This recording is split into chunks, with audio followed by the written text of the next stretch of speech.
Good morning and welcome to the Sport for Business Daily, where we're joined this morning by an athlete of rare talent and rare determination. Jordan Lee is getting ready to compete in the European Paralympic Championships and hopefully heading to Tokyo later this summer. You're welcome to Sport for Business, Jordan. Thanks for having me, Rob. Really appreciate it. It's an absolute pleasure. Your story is one that goes all the way back to childhood, where you were determined to compete in sport despite your disability. At the age of 6, getting up early in the morning to go swimming and playing basketball and all the rest. Tell us, what was it about sport that really attracted you in at that young age? Definitely. Well, I suppose the biggest influence in terms of sport was definitely my father. My father played basketball for the National League local team here in Killarney, County Kerry, which is where I'm from. So I've always been around that basketball environment from a very young age, even in my buggy, watching the games, running across the side of the court, doing the laps up and down the court with the main guys. So always in a basketball court and always trying to dribble a bouncy basketball and to get into that. So it was only a matter of time before I actually physically wanted to have my first training session. And that happened when I was 5 years of age in St. Brendan's College, Killarney, in the SEM. I remember opening the door to the hall, and it was basically like a scene from a movie. It was really, really funny to even talk about, where I opened the door and it was as if everything stopped and that the basketball suddenly stopped bouncing. And you could tell that all the young kids were whispering to each other, talking to each other, pointing at me as if I couldn't clearly see or hear what they were talking about. That, oh, how is this guy going to play basketball? You know, how can he shoot the ball? He's never going to be good at basketball. And as a 5-year-old, you can imagine, you know, that could be hard to take. But what I find funny is how that 9 short years later, after that first training session, I became the first one-handed basketball player to ever represent their country nationally in the world. So I think I may have proved those people wrong, looking back at it. So it wasn't all easy though, was it? We spoke before about how, you know, the ability to pass a ball to you wasn't uppermost in your teammates' minds, that they were maybe happy to have you on the team, but they didn't really rate you as having the ability to be there. Definitely. So I was always the guy, you know, in the corner of the court that would never get the ball. And I would always be asking my teammates, why don't I get the ball? And usually they would just blank me, say nothing, and just move on with their business. So it took me definitely a solid 2 to 3 years starting off my basketball career to gain people's respect that I am actually a valuable member to the team. Took a lot of hard work, as you can imagine, took a lot of dedication to get there. I knew from a very young age that, you know, my goal was to represent my country and to play for Ireland. That was, you know, something I would have always been extremely passionate about. So I would get up every morning, you know, with my parents before school at 6 o'clock to go swimming and to go shooting basketballs with my dad. So I was always really determined and, you know, on a mission, I suppose, to really prove people wrong. And that's something that really fueled and ignited the fire within me to go on and achieve my goals, which I ultimately did. And it is important as well. Paralympics is very much about elite sport. It's not just about taking part. So being out there and proving to your teammates that you were able to be not only a match for them, but better for them on the court was obviously very important. When did the transition then come from playing in the team sport like basketball to actually moving into a very solo sport like high jump? Yeah, so that all, I suppose the process of that started back in December of 2016. For 5th and 6th year of my secondary school, I decided that I wanted to do Leaving Cert Applied, which was a separate and different Leaving Cert than the typical one that the majority of students would go down. And part and the requirement of Leaving Cert Applied was that you had to have a work experience for every quarter of the year. So I decided to do my work experience in the Carver Centre in Tralee. So they're an organisation that help people with disabilities through physical activity and sport.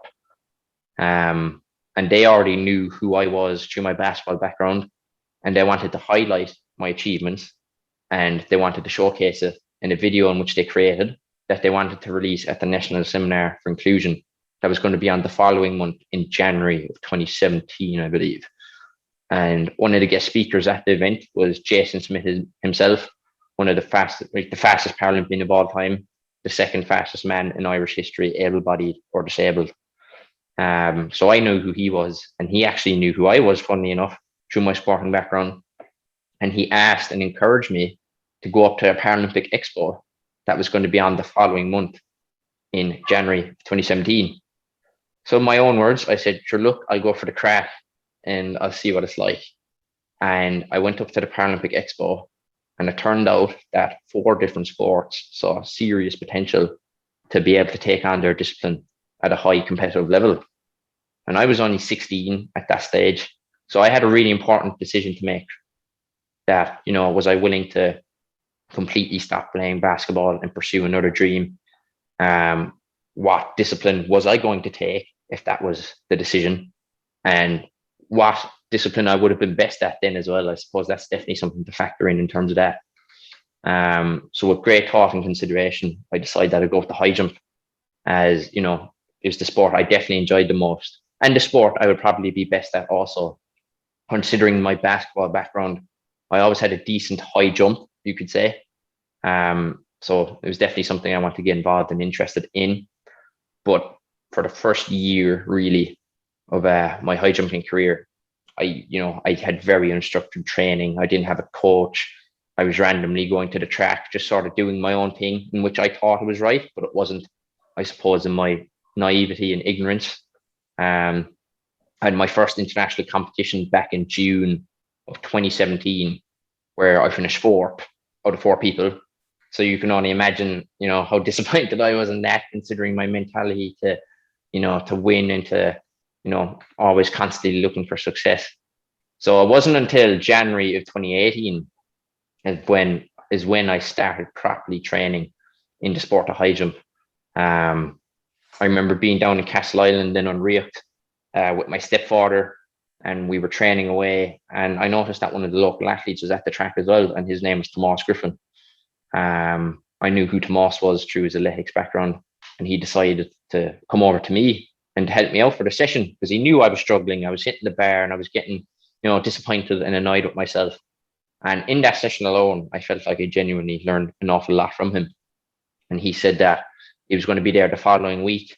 And, if I was willing to meet him again, that he'd be there and that he'd help me out. And the weeks just kept on rolling and rolling really after that. And it eventually came to a stage where he said, look, Jordan, I genuinely see some serious potential in your ability to be a good high jumper.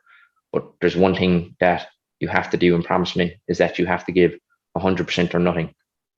And that is a quote that I still stand by and live by to this day.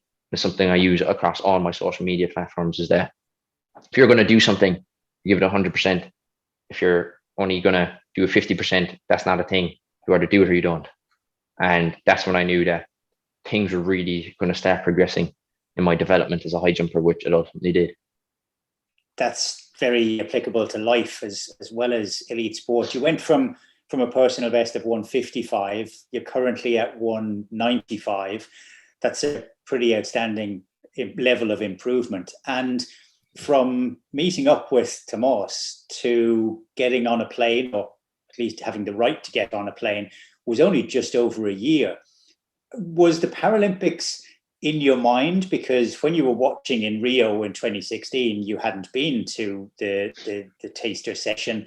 When you were watching at the age of 12 in London, where Paralympic Ireland really burst into our consciousness, was it in your mind at that stage that this was a level that you, given your ambition, could actually be a competitor in? Yeah, so it was always something that was in the back of my mind. Obviously, I suppose the main reasons being that, watching the TV, seeing people with all these, various interesting disabilities and how they adapt to their own individual sports, seeing people who had one hand and very similar arms to myself as well. I found that very interesting, and I was very intrigued by that. And I suppose in my ignorance as a 12-year-old at the time, I said to myself, I could definitely get involved in that. I could do that, no problem. But it wasn't until I actually tried the sports and the disciplines, that's when I realized how tough things are and how competitive it is as well. Especially in my discipline, So my discipline is the T47 high jump category. So T47 is below the elbow amputee. So I'm competing against competitors who have very similar disabilities to myself when I'm competing in Paralympic competition. And the standard is at an all-time high. There's multiple guys jumping over 2 meters. There's 3 guys jumping over 2 meters. And then there's various guys jumping 1 meter 90 plus. So the competition is exceptional. And what's very interesting about the T47 category as well is that the likes of myself, I'm able to transfer from Paralympic competition into everybody competition and actually win medals and perform well on a consistent basis. And that's something that I take really great pride in. And it's something that myself and Tomas, we always try to get that across to people as well, that we're not just strictly competing in Paralympic competition. We're able to make that transition and to perform well. But to answer your question, I would say, yeah, it was definitely always in the back of my mind. But at that stage, as a 12-year-old, basketball was kind of my main focus. And I didn't really want to, deteriorate off that sort of, off that goal. But it was definitely something in the back of my mind, 100%. And it was always something that when the games are on, I'd be watching it religiously. And you've been preparing now for the European Championships. The hope then is that the Paralympic Games in Tokyo will continue to go ahead. It'll be a different experience, but hopefully it'll be the first of a number, perhaps, that you're competing at. What are your ambitions? What are your hopes over the next couple of months in terms of performance? Yeah. So I suppose for the European Championships, which is actually going to be on next week, my goal is to win it. That is my goal. And it's something that isn't, unrealistic or out of reach. I know that I can physically, that I'm in physical and mental good shape to be able to put out a really good performance and win that gold. It is going to be tough. It is going to be a really tough competition. So anything can happen, especially in high jump as well. High jump is a sport that anything can happen and that anybody can be on good form on the day. So we just got to wait and see. But my goal for the Europeans is to win it first of all. And then if anything else happens along the way, like the European record is 1 meter 97, for example. My PB is 1 meter 95.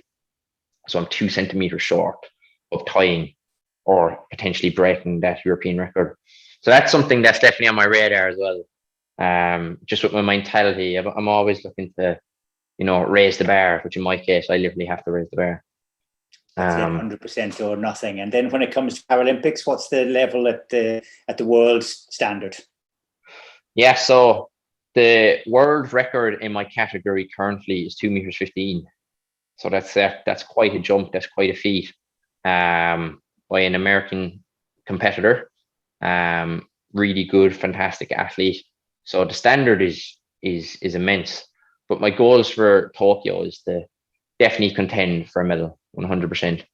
I do feel like on my day, when the pressure's on and when there's things expected of you to perform, that's when I feel like I'm most comfy. That's when I'm in my element, and I just love to feed off that pressure and even a bit of doubt as well from others that, can he jump over the bar? Can he do it?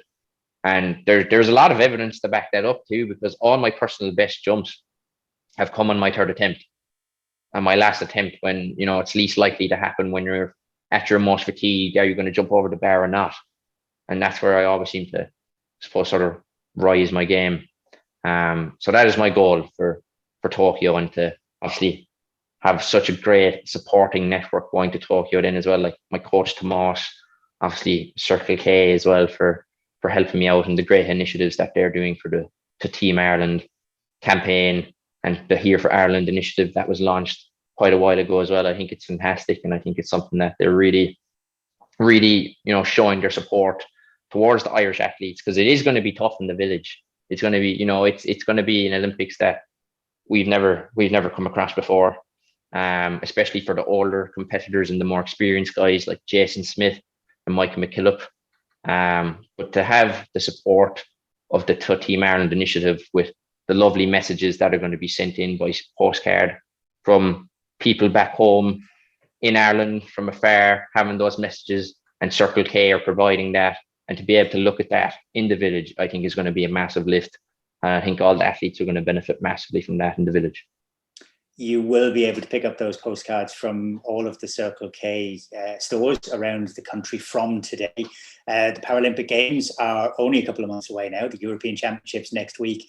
You're joining a long list of superstars from Irish Paralympics that have really taken the sports of para-athletics and para-swimming to new levels. Pretty sure that you're going to be capable of bringing it to a new level yourself. Thanks very much for taking the time to be with us this morning on Sport for Business. Jordan Lee, the very best of luck to you. Thanks, Rob. Really appreciate it.